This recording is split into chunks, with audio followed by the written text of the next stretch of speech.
మాట్లాడటం చేత కాదు, కొక్కరెత్తుంటారు కొంతమంది. మళ్ళీ క్రైస్తవులు, యేసు ప్రభు బిడ్డలు ముసుకేసి ప్రార్థన చేస్తారు. కొంతమంది నిలువు మోకాళ్ళు వేసి ప్రార్థన చేస్తారు. మనుషులతో మాట్లాడే పద్ధతి తెలియదు. ఈ మాట నేను ఇలా మాట్లాడితే అవతల వ్యక్తుల హృదయాలు గాయపడతాయి. ఇలా మాట్లాడకూడదు, ఇలా తృణీకరించకూడదు, అభ్యంతరకరంగా మాట్లాడకూడదు. ఎంత బాధ ఉన్నా సరే పెదాల మీద చెరగని చిరునవ్వు, ప్రేమపూర్వకమైన పలకరింపు. ముత్యాలు రత్నాలు ఏమన్నా రాలుతాయా? కిరీటాలు ఏమన్నా కింద పడతాయా? కొంతమంది ఉంటారు మహా ఎచ్చులోళ్ళు. నాకు సీదర ఎట్టంటి వాళ్ళని చూస్తే డైరెక్ట్ చూస్తున్నాండి, మహా ఎచ్చులోళ్ళనే. Over action, పలకరీరు.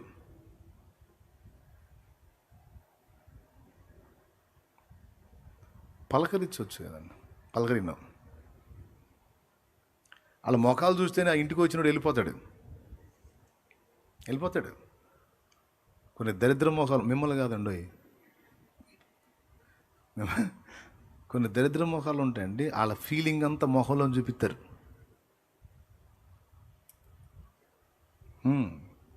మళ్ళీ నేను క్రైస్తవురాలని ముసుకేయటం, ప్రార్థన చేయటం. కానీ వచ్చిన వ్యక్తుల్ని, బయట వ్యక్తులైనా సొంత వ్యక్తులైనా మాట్లాడటం చేత కాదు, పలకరించడం చేత కాదు. ఏమండి, ఏదన్నా అనోరే. ఒకడిని శత్రువుని చేసుకోవాలన్నా నోరే, ఒకడిని మిత్రుణ్ణి చేసుకోవాలన్నా నోరే. ఒక సమాజంలో దరిద్రపు సాక్ష్యం తెచ్చుకోవాలన్నా నోరే, మంచి సాక్ష్యం తెచ్చుకోవాలన్నా నోరే. ఆ వాడే విధానం ఒక్కరో తెలిస్తే సమాజం సమాధానంగా ఉంటుంది. ఆ నోరు వాడే పద్ధతి తెలియలేదనుకో, చండాలం అయిపోయింది. మనకంటే స్వతహాగా తెలియదు అనుకో, వాక్యం వింటున్నప్పుడు, వాక్యం చదువుతున్నప్పుడు, వాక్యం ధ్యానిస్తున్నప్పుడైనా మన మాటల తీరులో మార్పు రావాలి. వ్యక్తులతో మాట్లాడేటప్పుడు కొంతమంది కత్తులు తీసుకోరు, కానీ మాట్లాడితే ఇంకా కత్తి అవసరంలా, సత్తాడు అవసరోడు. అవునండి, నిజంగా అండి. అట్లా మాట్లాడి ఈ మాటల దెబ్బకు ఆత్మహత్యలు చేసుకుని ఉన్నారు తెలుసా మీకు? కత్తులు కట్టారులో ఆడకుండా వాడి ప్రాణాలు వాడే తీసుకున్నట్టు, ఆమె ప్రాణం ఆమె తీసుకునేటట్టు వీళ్ళు మాట్లాడతారు. ఇలా మాటల దెబ్బకి పోయి నుయ్యో గోయో చూసుకుంటే లేదా తాడేసుకొని ఏలబడతారు కొన్ని జీవితాలు. జాగ్రత్త, శాపం వస్తుంది. శత్రువైనా సరే అక్కర గోరిని ఆశ్రయిస్తే ప్రేమపూర్వక పలకరింపు, ధైర్యపరిచే ఒక మాట, చేయదగ్గ ఆతిథ్యం, చేయదగ్గ సహాయం. ఇది క్రైస్తవ్యం. కానీ కొంతమంది చెప్పినా ఎక్కదు. ఇక దరిద్ర బ్రతుకులు చేయగలిగింది ఏం లేదు, ఆ బతుకులు అంతే. ఇక మారని బతుకులు అన్నమాట. నాకు ఇట్లా పెడగా వ్యవహరించే వాళ్ళు అంటే బాగా ఇబ్బంది పడతాను నేను. ఎందుకంటే నాకు నచ్చదు. ఎవరన్నా రాని, నేను ఏ స్థితిలోనే ఉన్నాను, ముందు నవ్వుతా పలకరించి కొంచెం మాట్లాడి వెళ్తా. బాగా చనువు ఉంది, స్వతంత్రం ఉంది, నా బిడ్డలు అనుకుంటే ఒక్కోసారి ఏదన్నా నేను ఇబ్బందిగా వెళ్తా ఉన్నప్పుడు అన్నారని అనుకో, తర్వాత తలేవు. చనువును బట్టి స్వతంత్రం, నా బిడ్డలు కాబట్టి. కాదండి, చెప్పిన అర్థం కాలేదా, మాట్లాడతలే మళ్ళీ పో అంట. అంతేగాని గర్వంగా మాట్లాడే విషయంలో అవతల వాళ్ళని గాయపరిచే విధంగా మాట్లాడటం నాకు ఇష్టం ఉండదు. తప్పే చేసి ఉండొచ్చు, తేడా పడి ఉండొచ్చు. వాళ్ళని తేలిగ్గా మాట్లాడితే నాకేం వచ్చింది? అట్లా తేలిగ్గా మాట్లాడడానికి, వెటకారాలు చేయడానికి కాదుగా నన్ను పిలిచింది. అందుకు కాదు కదా. సరి చేయడానికి పిలిచాడు, ధైర్యపరచడానికి పిలిచాడు, బాగు చేయడానికి పిలిచాడు, బ్రతికించడానికి పిలిచాడు, నిలబెట్టడానికి పిలిచాడు, ప్రేమించడానికి పిలిచాడు, ప్రేమని పంచడానికి పిలిచాడు. నన్నే కాదు, మిమ్మల్ని కూడా. నన్నేనా మిమ్మల్ని కూడా? మమ్మల్ని అన్నోళ్ళు చేతులు ఎత్తండి. ఎందుకు పిలిచాడు? నేను చెప్పిన సంగతుల కొరకు పిలిచాడు. కాబట్టి ఖచ్చితంగా మన మాట తీరులో బ్యాలెన్స్ ఉండాలి. సేవ చేసేవాడికి తప్పనిసరిగా ఇది ఉండాలి.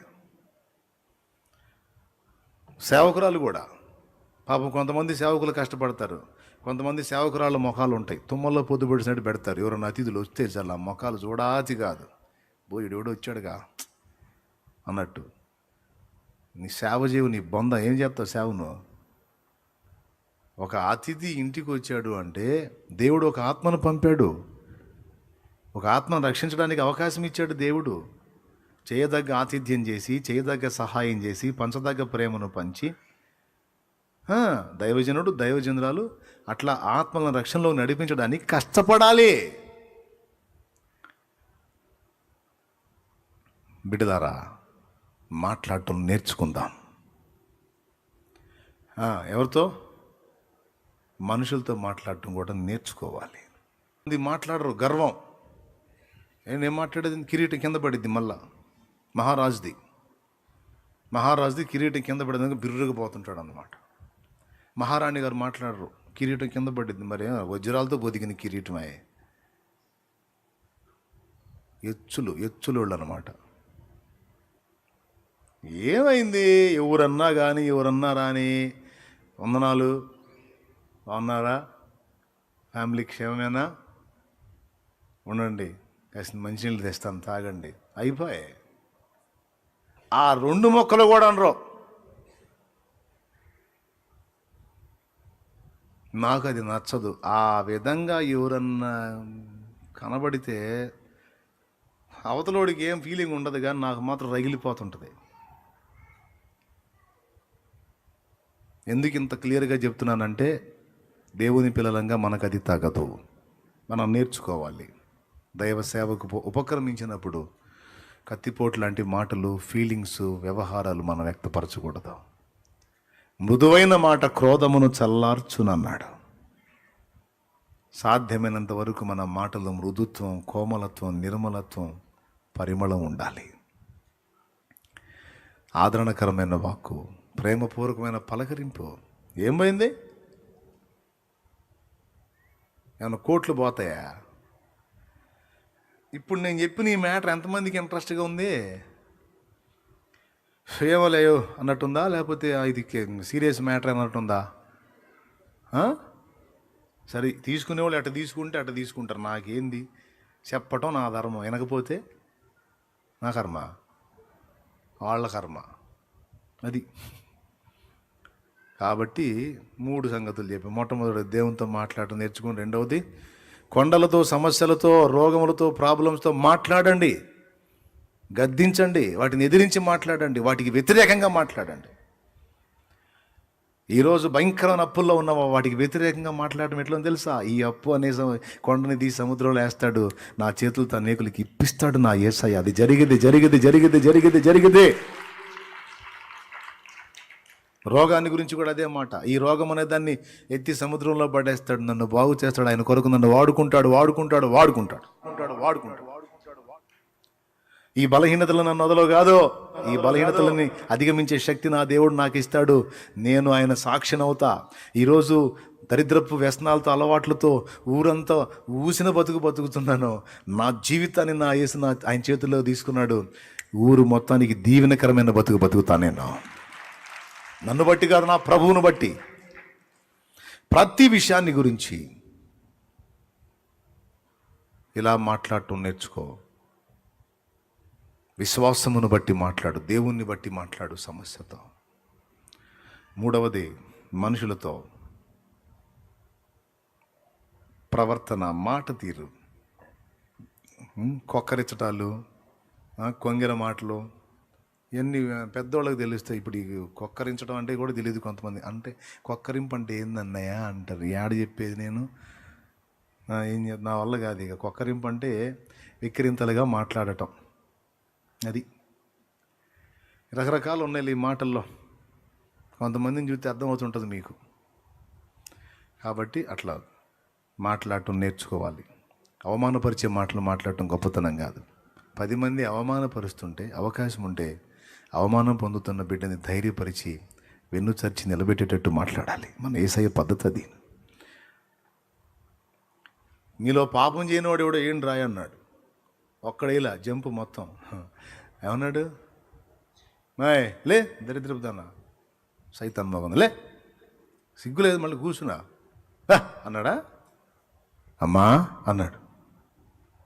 అమ్మా అమ్మా, ఎవరు నీ మీద రాయి వీళ్ళు, ఎవరు నీ మీద రాయి వీళ్ళు, ఎవరు నిన్ను శిక్షించలేదా, ఎవరు నిన్ను శిక్షించలేదా? ప్రభువా, నా మీద ఎవరు రాయాలా, నన్ను ఎవరు శిక్షించరు, నేను నిన్ను శిక్షించను. ఇక పాపం చేయకమ్మా, ఇక పాపం చేయకమ్మా. అదేరా నిన్ను గజ్జేసిందే తల్లి, ఆ పాపమేరా నిన్ను వెంటబడి తరిమింది, ఆ పాపమేరా నలుగురిలో నవ్వుల పాలు చేసింది. వద్దమ్మా నీకు, వదిలే, ఇక పాపం చేద్దాం, ఇక పాపం చేద్దాం.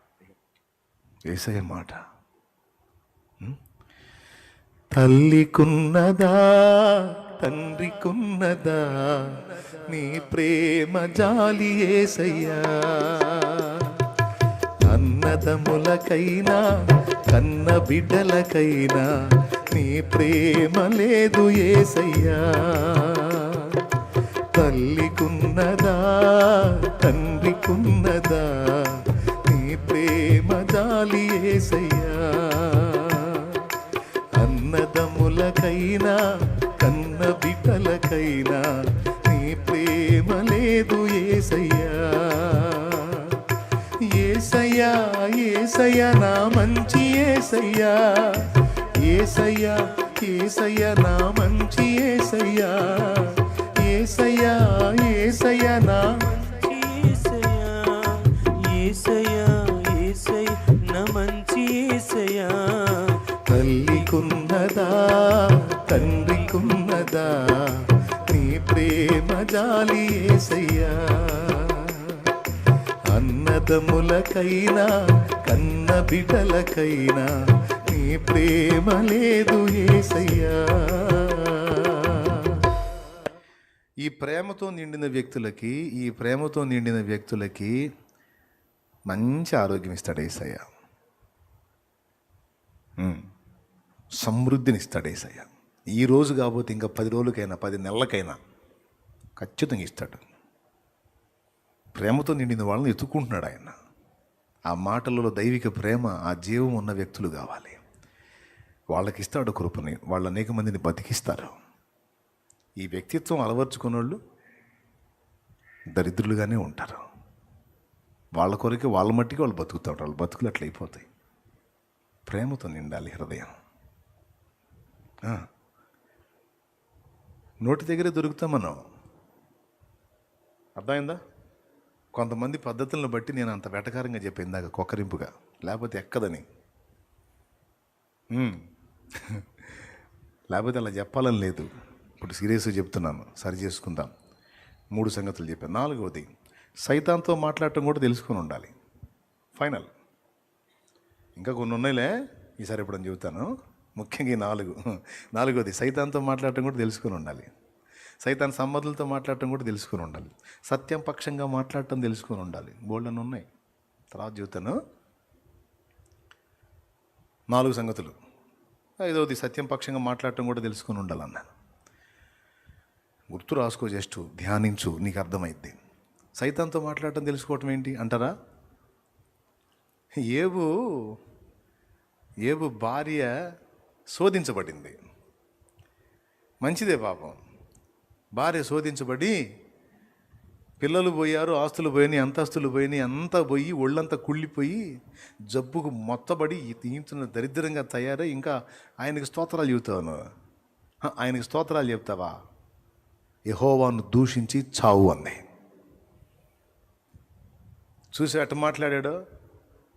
ఆయన శరీరానికి రోగం ఉంది కానీ ఆయన మనసుకు రోగం లేదు. ఆయన మానసిక రోగి కాదు, ఫుల్ యాక్టివ్గానే ఉన్నాడు. ఆయన శరీరం శుష్కించింది, దేహ సంబంధమైన ఆస్తులు, అంతస్తులు, పిల్లలు కోల్పోయినా తన మనసు యాక్టివ్గా ఉంది. ఏబుది తన హృదయం సరిగానే ఉంది. వెంటనే ఏమన్నాడో తెలుసా? కట్టుకున్న భార్య కూడా ఇంత మాట అన్న తర్వాత ఎక్కడుంది నోవాక్కరాన్, ఎక్కడుంది ఎండోసల్ఫాన్, ఎక్కడుంది గడ్డి మంది అల్లా? ఒక్కొక్కడు గడ్డి మంది తాగుతాడు. ఎందుకు తాగాడు? భార్య తిట్టింది అంటాడు. అట్టయితే కరెక్టే నువ్వు అంట. ఇలాంటి వాడు ఇంకెందుకు అట్లయితే? అరే భార్య అందరినీ గడ్డి మంది తాగుతా, ఎవరో అమ్మాయి నిన్ను ప్రేమించనందని లేకపోతే హ్యాండ్ ఇచ్చిందని గడ్డి మంది అవుతా ఊరేసుకుంటా. ఎందుకైతే అంత వెరితను? భార్య దూషించిందని తిండి మానుకుంటారు కొంతమంది, భర్త దూషించాడని తిండి మానుకుంటారు. మొత్తానికి ఎవరో ఉన్నారు సరుకు. ఈ సరుకు ఉంది, ఆడుందో మరి లైవ్లో ఉందో కూర్చున్నాళ్ళలో ఉన్నారో మొత్తానికి ఉన్నారు. వ్యతిరేక్తంగా మాట్లాడిన మాటలను బట్టి వెంటనే కృంగిపోతారు. చూసారా ఏమన్నాడో? ఇంత మాట అన్నావు, నేను భర్తనన్న సంగతి మర్చిపోయావా? పేషెంట్ని అయితే అయ్యాను, పేషెంట్ని అయితే ఇంత మాట అంటావా నన్ను అని కూర్చొని కుమిలిపోలా, ఏడవలా, 10 మందిని పిలిచి చెప్పుకోవాలా. ఇట్లా అంటుందండి, అట్లా అంటుందండి అని ఆమెతోనే మూర్ఖురాలు మాట్లాడినట్టు మాట్లాడవాలి. మైండ్ పోయిందా? అప్పడంగా తిన్నావుగా, ఇప్పటిదాకా ఇచ్చి నేను అనుభవించావుగా, అన్ని అనుభవించావుగా.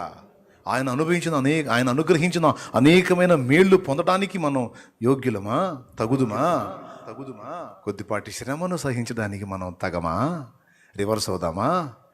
మూర్ఖురాలా. ఇదేనా నువ్వు అర్థం చేసుకుంది దేవుణ్ణి? సమృద్ధినిచ్చిన దేవుడు శ్రమను అనుమతించాడు. శ్రమ తీరిన తర్వాత ఆయనకి ఇష్టమైతే 2 అంతల దీవెన ఇవ్వగలడు. ఈ మాట ఆమెతో కాదు, ఆమె వెనకుండి ప్రేరణ ఇచ్చిన సైతాను కొట్టాడు.